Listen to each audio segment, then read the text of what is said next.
Kebanyakan orang mengira sekutu terdekat Amerika semuanya ada di dalam NATO, Inggris, Prancis, dan Jerman.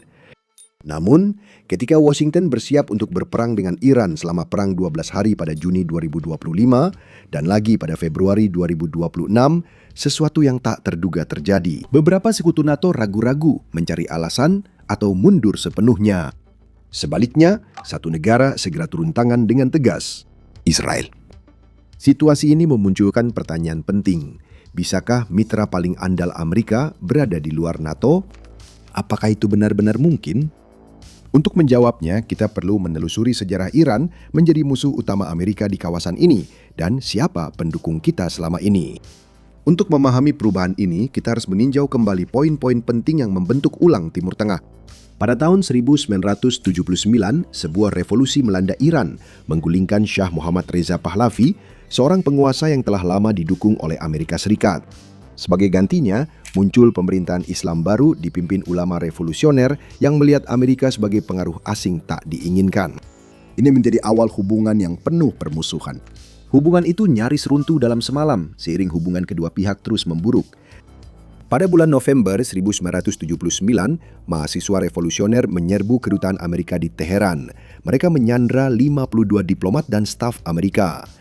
Krisis ini berlangsung selama 444 hari, yang kemudian menjadi penghinaan nasional bagi Amerika Serikat. Kejadian ini juga menandai berakhirnya hubungan lama. Sebelum revolusi, Iran adalah salah satu mitra terpenting Amerika di Timur Tengah. Setelah itu, Iran menjadi salah satu rival Amerika yang paling gigih. Transformasi ini penting.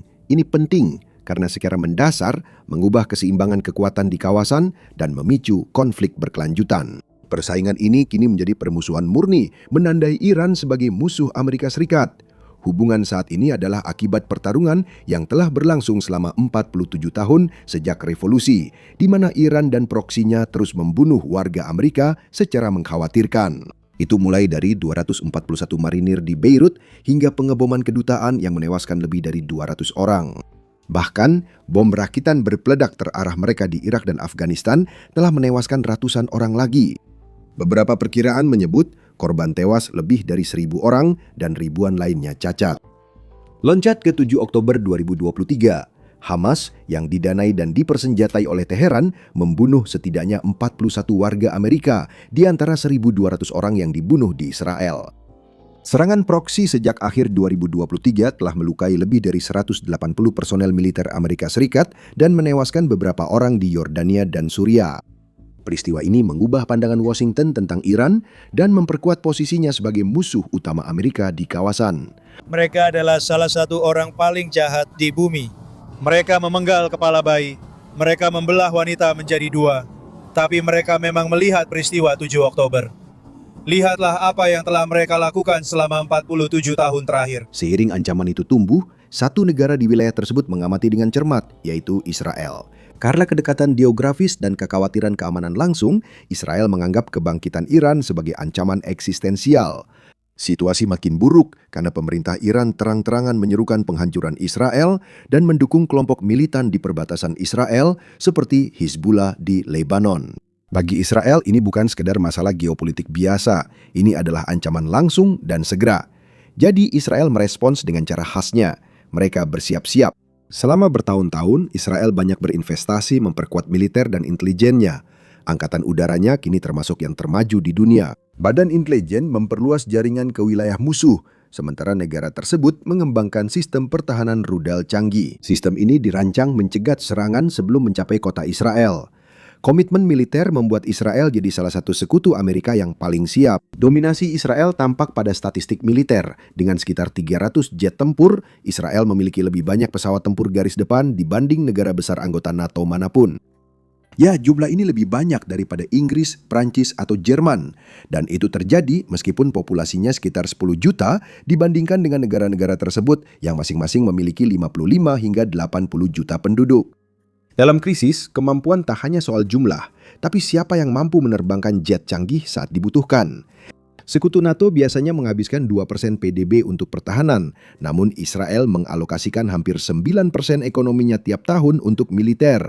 Ini selisih yang sangat besar. Investasi besar bersama wajib militer nasional yang menjaga cadangan siap mobilisasi menciptakan militer sangat gesit dan terus diuji oleh ancaman nyata dari pasukan yang didukung Iran di wilayah itu. Tekanan terus-menerus memaksa perbaikan cepat saat sistem gagal, serta adaptasi cepat saat muncul bahaya baru. Hal ini telah menjadikan Israel sebagai salah satu kekuatan paling berpengalaman dan inovatif di dunia. Kondisi kesiapan yang terus-menerus ini telah mengubah Israel menjadi lebih dari sekadar kekuatan regional. Israel adalah salah satu mitra militer dan intelijen paling mumpuni bagi Amerika Serikat di dunia. Kemitraan ini makin penting sejak terungkapnya program nuklir Iran. Oke, berhenti sebentar. Kalau kamu dari tadi mengangguk lalu berpikir, tunggu. Israel yang kecil punya lebih banyak jet tempur siap pakai daripada negara-negara besar NATO, dan mereka yang benar-benar ambil peran, cukup gila ya. Kalau sudah paham dan ingin video berikutnya yang blak-blakan, bantu saya ya. Kasih like supaya lebih banyak orang bisa lihat, dan tekan subscribe kalau kamu belum jadi bagian dari kru. Aktifkan lonceng agar tidak ketinggalan hal seru berikutnya. Oke? Baik, mari kita lanjutkan.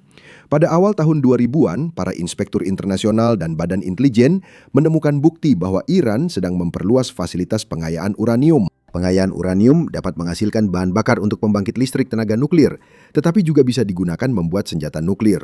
Penemuan ini memicu negosiasi tegang selama bertahun-tahun antara Iran dan negara-negara besar. Setelah pembicaraan panjang, kesepakatan tercapai pada 2015. Kesepakatan ini disebut Rencana Aksi Komprehensif Bersama, di mana Iran setuju membatasi aktivitas nuklirnya sebagai imbalan atas keringanan sanksi ekonomi internasional. Banyak pemerintah Eropa mendukung kesepakatan ini karena dianggap mengurangi risiko krisis nuklir dan mendorong diplomasi. Namun, skeptisisme masih ada. Tentu saja, baik Amerika Serikat maupun Israel memandang kesepakatan ini dengan kecurigaan yang mendalam. Para kritikus berpendapat bahwa kesepakatan tersebut hanya memperlambat kemajuan nuklir Iran, bukan menghentikannya sepenuhnya. Mereka memperingatkan keringanan ekonomi dapat membuat Iran memperluas pengaruh di Timur Tengah sehingga kekhawatiran Amerika Serikat meningkat. Pandangan ini menegaskan Iran sebagai ancaman berkelanjutan dan perlunya aliansi kuat. Ketidaksepakatan ini juga menunjukkan perpecahan lebih dalam di aliansi Barat. Pemerintah Eropa lebih memilih pendekatan diplomatik dengan Teheran, sedangkan Israel melihat masalah ini dari sudut keamanan yang lebih tajam. Bagi Israel, risiko sekecil apapun dari Iran bersenjata nuklir tidak dapat diterima. Karena risiko ini, Amerika Serikat semakin erat bekerja sama dengan Israel. Pertukaran intelijen diperluas dan perencana militer mengordinasikan respon atas potensi serangan Iran. Kedua negara meneliti masalah serupa dari sudut pandang sedikit berbeda dan mencapai kesimpulan yang mirip. Sementara itu Iran semakin mampu dan percaya diri. Pada tahun 2015, Iran telah menguji rudal Imad, sebuah rudal berpemandu presisi dengan jangkauan 1.700 km. Pada 2017, rudal Khorramshahr meningkatkan jangkauan hingga 2.000 km. Lalu pada 2019, drone dan rudal jelajah Iran menyerang fasilitas minyak Arab Saudi dengan akurasi tinggi. Pada awal tahun 2020-an, Iran memperluas persenjataan dengan sistem seperti drone Shahid 136. Dengan semua perkembangan ini, pada tahun 2025, program rudal dan drone Iran telah berkembang menjadi salah satu yang terbesar di Timur Tengah, membuatnya mampu menghantam target pada jarak ribuan kilometer dengan tingkat presisi yang semakin tinggi. Bagi Israel, senjata itu jadi ancaman langsung bagi kota dan pangkalan militernya. Bagi Amerika Serikat, senjata-senjata itu menimbulkan bahaya yang lebih luas terhadap pasukannya yang ditempatkan di seluruh Timur Tengah dan terhadap infrastruktur energi global. Setelah bertahun-tahun ketegangan dan banyak pasukan AS Serikat tewas oleh Iran, persenjataan Israel jadi perhatian utama. Karena itu, saat ketegangan dengan Iran meningkat, kemitraan Amerika Serikat Israel bergerak cepat. Pada Juni 2025, Israel melakukan serangan preemptif. AS meluncurkan bom penembus bunker dan gencatan senjata rapuh pecah lagi pada 2026 lewat operasi Epic Fury. Operasi Amerika Serikat menewaskan Ali Khamenei, pemimpin tertinggi. Itu memicu serangan rudal Iran ke pangkalan AS di Qatar, Kuwait, Uni Emirat Arab, dan wilayah lain, menyebabkan korban sipil dan kekacauan pasar minyak.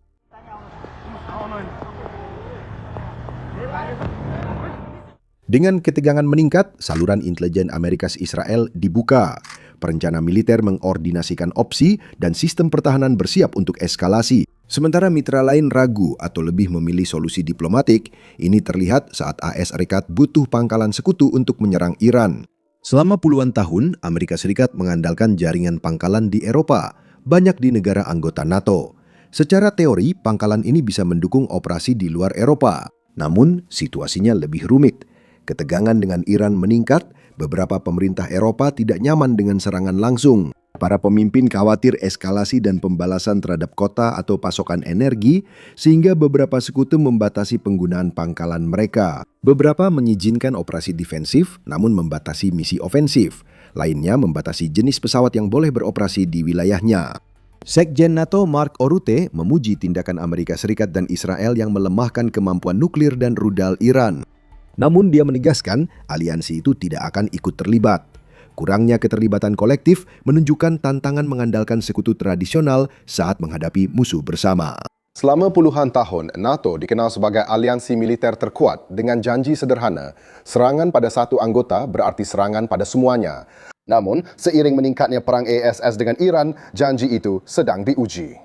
Presiden Trump kini terbuka mempertanyakan apakah NATO akan berperang bersama Washington setelah beberapa sekutu Eropah menolak bergabung.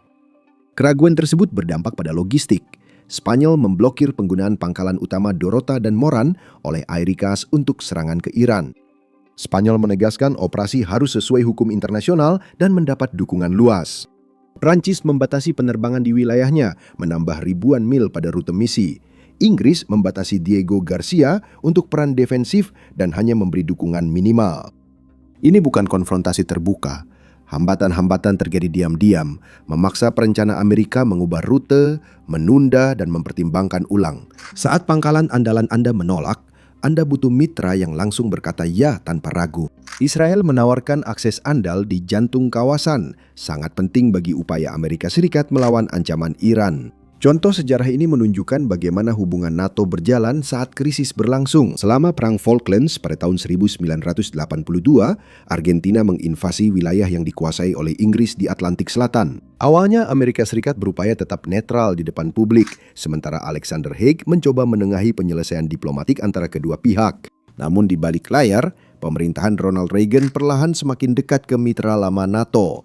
Washington mulai memberi dukungan logistik penting yang membantu respons Inggris. Ini mencakup pasokan bahan bakar, intelijen dari jaringan Five Eyes, serta akses ke pangkalan udara Pulau Ascension yang menjadi titik persinggahan vital bagi pesawat Inggris dan operasi transportasi melintasi Atlantik.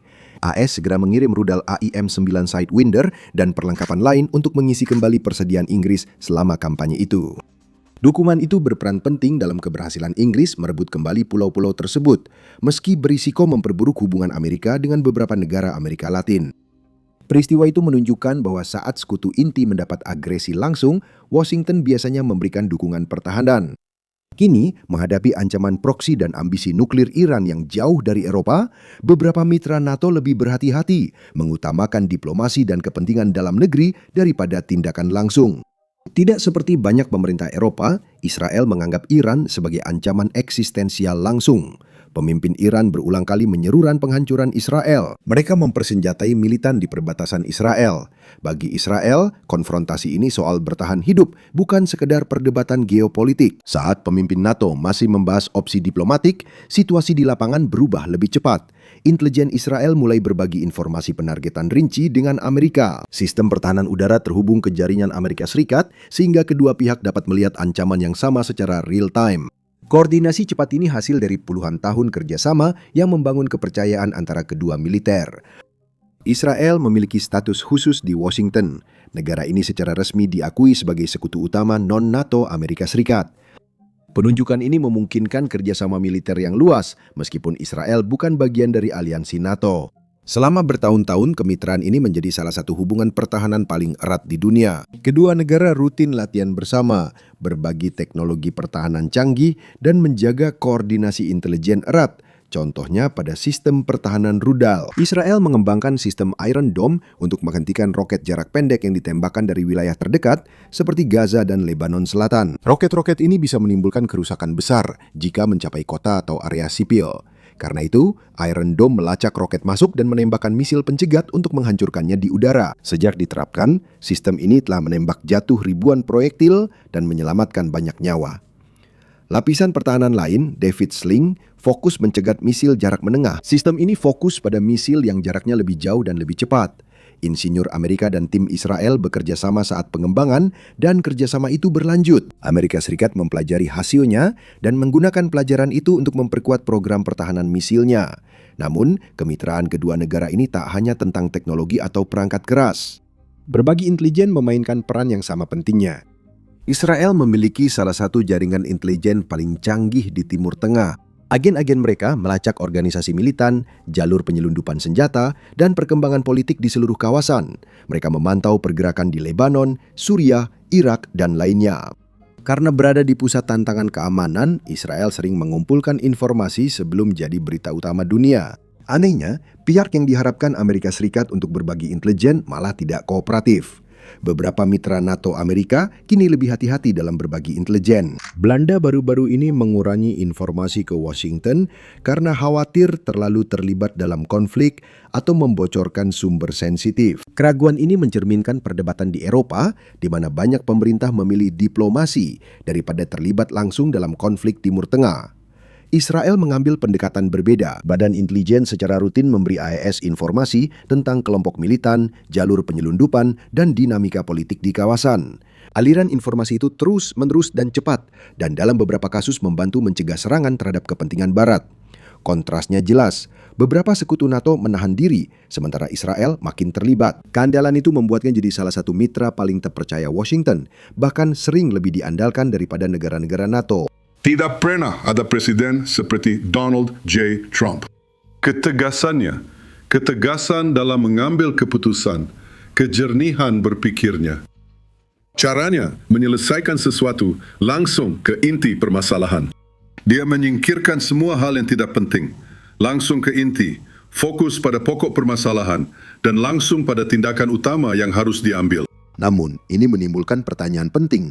Jika NATO sangat kuat, mengapa anggotanya kadang bereaksi berbeda saat krisis keamanan? Mengapa ASN harus sangat bergantung pada Israel? Sebagian jawabannya terkait faktor geografis. Pemerintah Eropa kini lebih fokus pada Rusia sebagai ancaman utama, terutama sejak Perang Ukraina. Polandia, Jerman, dan negara-negara Baltik menyaksikan konflik itu langsung dan khawatir akan dampak berikutnya.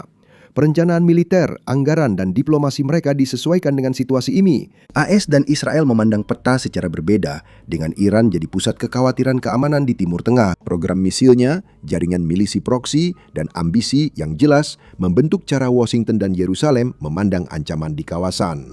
Ketika negara-negara menghadapi bahaya yang berbeda, mereka secara alami memiliki prioritas yang berbeda pula. Ketidaksesuaian ini sering menjelaskan mengapa sekutu bereaksi dengan cara yang berbeda-beda selama krisis. Politik domestik juga memainkan peran yang signifikan. Di Eropa, opini publik kini lebih berhati-hati terhadap operasi militer di luar negeri. Kenangan akan perang yang panjang dan mahal di Irak dan Afghanistan membebani para pemilih. Konflik-konflik tersebut berlangsung selama bertahun-tahun dan menghasilkan hasil yang beragam.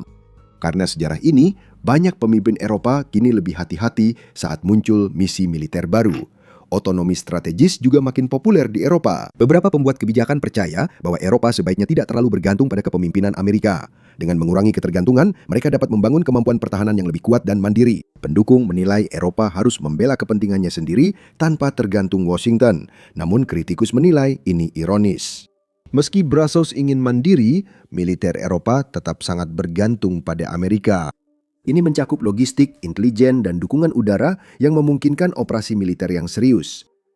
Perdebatan berlanjut, khususnya di Brussels, pusat institusi Uni Eropa. Di tengah diskusi, satu isu praktis sering kurang mendapat perhatian, yaitu pengeluaran militer. Amerika Serikat menyumbang sekitar 2/3 pengeluaran pertahanan NATO. Setelah Perang Dingin berakhir awal 1990-an, banyak negara Eropa mengurangi angkatan bersenjatanya. Mereka memfokuskan sumber daya pada program sosial dan pembangunan ekonomi, karena yakin risiko perang besar di Eropa telah menurun. Keputusan ini menimbulkan perbedaan besar pada kemampuan militer aliansi. NATO mengimbau tiap anggota mengalokasikan minimal 2% pendapatan nasional untuk pertahanan. Beberapa negara sulit memenuhi target itu selama bertahun-tahun, sehingga pasukan Amerika sering menyediakan sistem yang memungkinkan operasi militer besar. Itu mencakup intelijen satelit, pesawat angkut strategis, pesawat pengisian bahan bakar di udara, dan drone pengintai canggih. Kemampuan-kemampuan ini menjadi tulang punggung operasi militer modern. Amerika Serikat seharusnya membayar porsi yang sewajarnya, bukan porsi yang sewajarnya untuk semua orang lain. Tidak, itu masuk akal. Saya percaya Amerika Serikat membayar 90% biaya NATO. Biaya untuk Amerika bisa saja 100%. Ketidakseimbangan ini menjadi sangat jelas setelah serangan teroris pada 11 September 2001. NATO untuk pertama kalinya menerapkan klausul pertahanan kolektif, menganggap serangan ke Amerika Serikat sebagai serangan ke seluruh anggota. Pasukan Eropa dan Amerika dikerahkan ke Afghanistan sebagai simbol solidaritas, namun misi itu juga memperlihatkan pola yang sudah dikenal.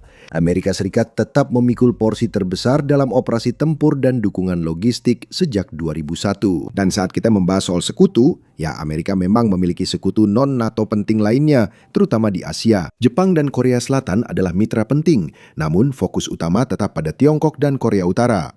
Sementara itu hanya Israel yang benar-benar terintegrasi dalam perencanaan militer Amerika. Analis menyebut Israel sebagai kapal induk tak tenggelam untuk kepentingan Amerika Serikat di Timur Tengah yang membawa kita kembali ke pertanyaan utama. Saat Amerika Serikat menghadapi krisis keamanan besar berikutnya, siapa mitra yang akan maju lebih dulu? Jawaban tidak selalu berasal dari aliansi yang diharapkan. Aliansi berkembang seiring dunia berubah. Sistem keamanan yang membentuk sebagian besar abad ke-20 dibuat untuk era yang berbeda. Saat Perang Dingin, NATO fokus menghadapi Uni Soviet dan mencegah perang besar di Eropa. Setelah runtuhnya Uni Soviet, aliansi ini menyesuaikan dengan misi baru. NATO berekspansi ke arah timur dan ikut operasi penjaga perdamaian di Balkan serta Afghanistan. Namun tanpa musuh utama yang dominan, aliansi ini mulai menghadapi berbagai krisis yang lebih kecil dan lebih kompleks. Sementara Eropa fokus memperkuat pertahanannya, tantangan baru terus bermunculan. Kesepakatan Abraham membuka hubungan diplomatik antara Israel dan beberapa negara Arab. Perjanjian normalisasi awalnya berkembang menjadi kerjasama lebih luas. Dengan perdagangan naik, kunjungan diplomatik bertambah, dan diskusi keamanan makin terbuka. Kerjasama ini sebagian besar dipicu kekhawatiran bersama soal Iran. Jika kemitraan ini berlanjut, kawasan ini dapat membangun sistem pertahanan rudal terintegrasi dan jaringan intelijen bersama. Kerjasama seperti ini tidak menggantikan NATO, tetapi dapat membentuk kerangka keamanan regional berbasis ancaman bersama. Gagasan ini menunjukkan tren global yang lebih luas. Blok aliansi kaku di masa lalu perlahan digantikan koalisi yang lebih fleksibel. Negara tetap menjaga aliansi formal, namun juga membangun kemitraan yang fleksibel menghadapi tantangan. Fleksibilitas memungkinkan pemerintah merespons ancaman lebih cepat, namun juga menimbulkan ketidakpastian soal siapa yang akan memimpin saat krisis besar. Selama bertahun-tahun, jawabannya tampak sederhana, NATO. Namun peristiwa terbaru menunjukkan gambaran lebih kompleks. Saat ketegangan meningkat di luar Eropa, anggota NATO sering menghadapi tekanan politik dan prioritas strategis berbeda. Opini publik bisa menolak aksi militer, sementara kepentingan ekonomi mendorong diplomasi dibanding konfrontasi. Kemitraan di luar NATO juga makin kuat. Hubungan Amerika Serikat dan Israel telah menjadi salah satu kemitraan militer operasional terdekat di dunia. Ketika ketegangan dengan Iran meningkat, jaringan itu langsung diaktifkan. Episode ini menunjukkan kebenaran sederhana namun kuat tentang aliansi modern. Keandalan dalam keadaan darurat lebih penting daripada keanggotaan formal organisasi. Keandalan sejati bukan soal siapa yang paling banyak menandatangani perjanjian. Siapa yang hadir saat rudal diluncurkan ditentukan oleh pilihan politik, ancaman bersama, dan kepentingan strategis saat taruhannya tinggi. Keamanan global ke depan diperkirakan mengandalkan aliansi tradisional dan kemitraan fleksibel. NATO tetap jadi tulang punggung pertahanan barat di Eropa. Di luar wilayah itu, koalisi baru bisa terus terbentuk di antara negara-negara dengan ancaman serupa. Selama bertahun-tahun, banyak yang mengira sekutu terkuat Amerika hanya negara dengan perjanjian formal. Namun geopolitik modern menunjukkan gambaran yang lebih rumit. Saat krisis berikutnya terjadi, mitra terpenting mungkin bukan yang berada dalam aliansi yang selama ini diperkirakan. Mungkin itu mitra yang bergerak lebih dulu saat ada bahaya.